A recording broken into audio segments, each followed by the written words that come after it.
Assalamualaikum warahmatullahi wabarakatuh. Perkenalkan, nama saya Muhammad Zamzami Al-Hakim Kodas, semester 5B Cipanas. Izin saya akan menjawab soal UTS mata kuliah Sosiologi Hukum dari dosen pengampu Bapak Anwar. Langsung saja soal yang pertama, sebutkan dan jelaskan objek kajian sosiologi. Objek kajian sosiologi adalah kehidupan manusia, proses interaksi manusia di dalam masyarakat, dan produk dari interaksi sosial manusia di dalam masyarakat. Objek kajian sosiologi terbagi menjadi dua. Yang pertama, objek kajian objek material, dan yang kedua, objek formal. Objek material sosiologi adalah seluruh aspek kehidupan sosial termasuk proses interaksi antar manusia dan gejala atau fenomena yang mempengaruhi kehidupan sosial. Objek material sosiologi dapat dibedakan menjadi dua. Yang pertama, objek fisik dan non-fisik. Contoh objek fisik sosiologi adalah rumah, sekolah, kendaraan, uang, dan lain-lain. Yang kedua, objek non-fisik sosiologi adalah gagasan, ide, adat istiadat, keyakinan, dan lain-lain. Objek formal adalah hubungan antara manusia sebagai makhluk sosial serta proses yang timbul dari hubungan di dalam masyarakat. Adapun orientasi sosial di dalam masyarakat meliputi hal-hal berikut. Yang pertama, keluarga merupakan soko guru atau tiang dari kelompok masyarakat. Yang kedua, nilai dan norma diperlukan untuk mengatur tingkah laku manusia dan melangsungkan hidup di dalam masyarakat. Yang ketiga, kehidupan manusia di dalam masyarakat banyak dikelilingi dan dipengaruhi oleh lembaga-lembaga. Maka dari itu, masyarakat harus mampu menyesuaikan diri dari lembaga-lembaga yang ada. 4. Individu, keluarga, kelompok, dan masyarakat biasanya mempunyai kecenderungan untuk mengklasifikasikan dirinya secara sosial menurut keturunan, tingkat kemakmuran, pendidikan, jabatan, keanggota kelompok, dan status sosial lainnya. 5.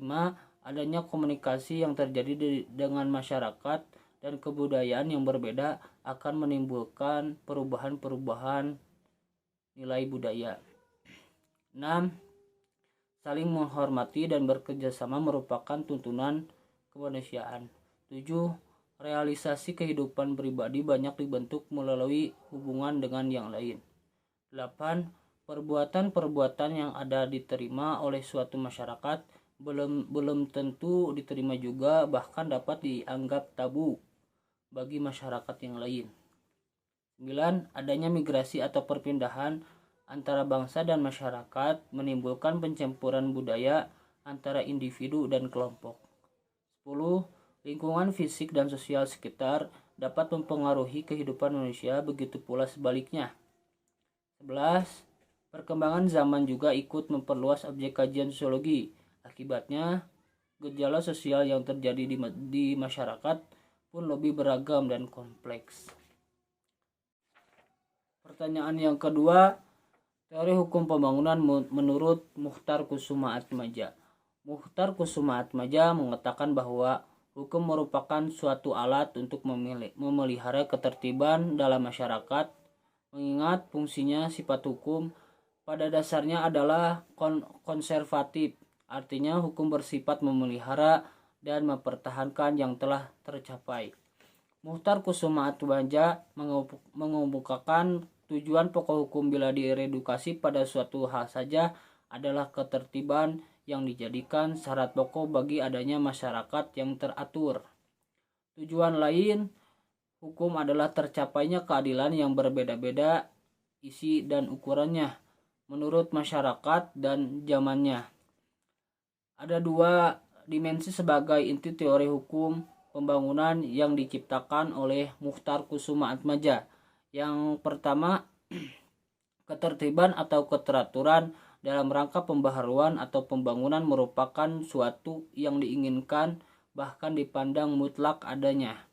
Yang kedua, hukum dalam arti kaidah atau peraturan hukum memang dapat berfungsi sebagai alat pengatur atau sarana pembangunan dalam arti penyaluran arah kegiatan manusia yang dikehendaki ke arah pembaharuan. Muchtar Kusumaatmadja juga mengemukakan bahwa hukum yang memandai harus tidak hanya memandang hukum itu sebagai suatu perangkat kaidah dan asas-asas yang mengatur kehidupan manusia dalam masyarakat, tetapi harus pula mencakup lembaga dan proses yang diperlukan untuk mewujudkan hukum itu dalam kenyataan. Teori hukum pembaharuan dari Prof. Dr. Muchtar Kusumaatmadja SH-LLM merupakan salah satu teori hukum yang lahir di dalam kondisi masyarakat Indonesia yang pluralistik berdasarkan Pancasila. Pada dasarnya, teori hukum pembangunan ini lahir, tumbuh dan berkembang serta diciptakan oleh orang Indonesia sehingga relatif sesuai apabila diterapkan pada masyarakat Indonesia. Pertanyaan yang ketiga, hukum sebagai alat rekayasa sosial. Menurut Rescue Fund, hukum adalah sebagai alat untuk mengubah masyarakat. Ini bertentangan dengan masa sosiologi awal yang mendasarkan pada pendapat bahwa hukum itu harus disesuaikan dengan masyarakat. Hukum seharusnya mencerminkan tingkah laku masyarakat. Aturan-aturan yang berkaitan dengan hukum itu sangat terang.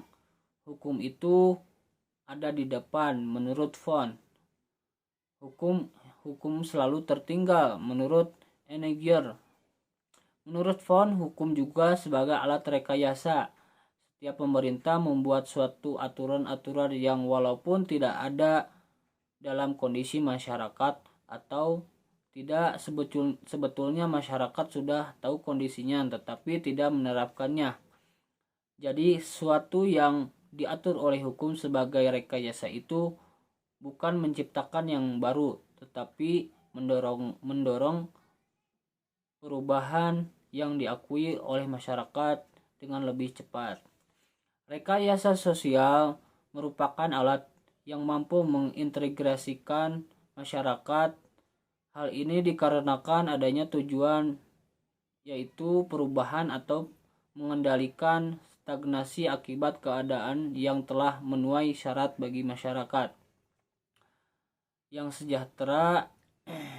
Di sisi lain, rekayasa sosial kerap menjadi alat utama untuk mengembangkan isu-isu lainnya seperti tindakan preventatif terhadap ancaman seperti yang terjadi ketika Perang Dunia Pertama dan Kedua, di mana pemerintahan Blok Timur terhadap Blok Timur menganggap adanya ekspansi politik besar-besaran yang dilakukan oleh pihak Amerika dan Blok Barat sehingga mencari celah peperangan. Meskipun isu adanya westernisasi ini tidak diakui pada sidang PBB di Jenewa.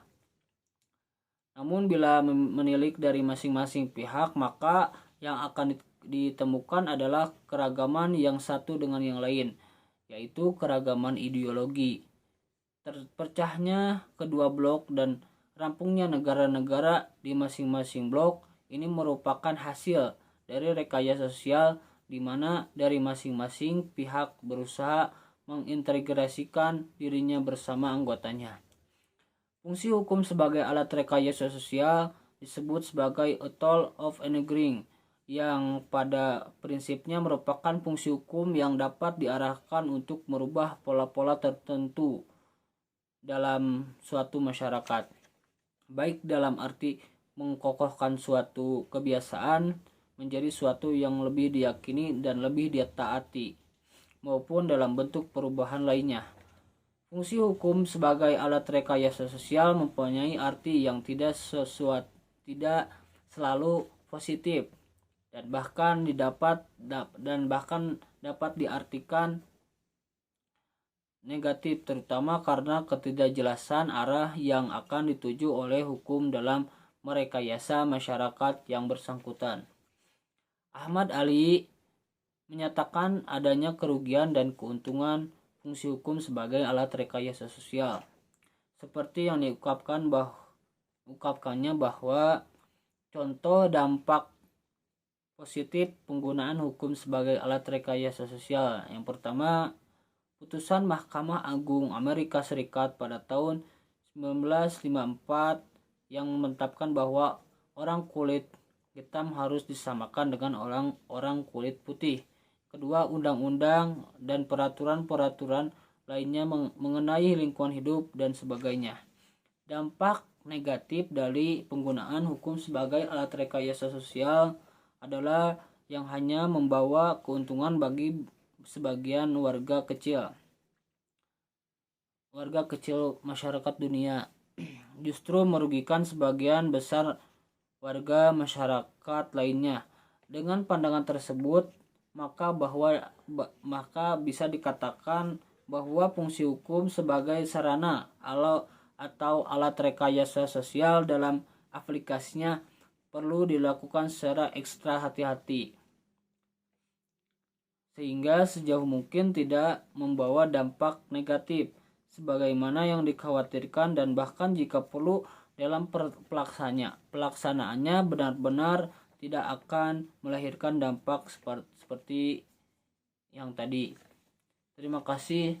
Wassalamualaikum warahmatullahi wabarakatuh.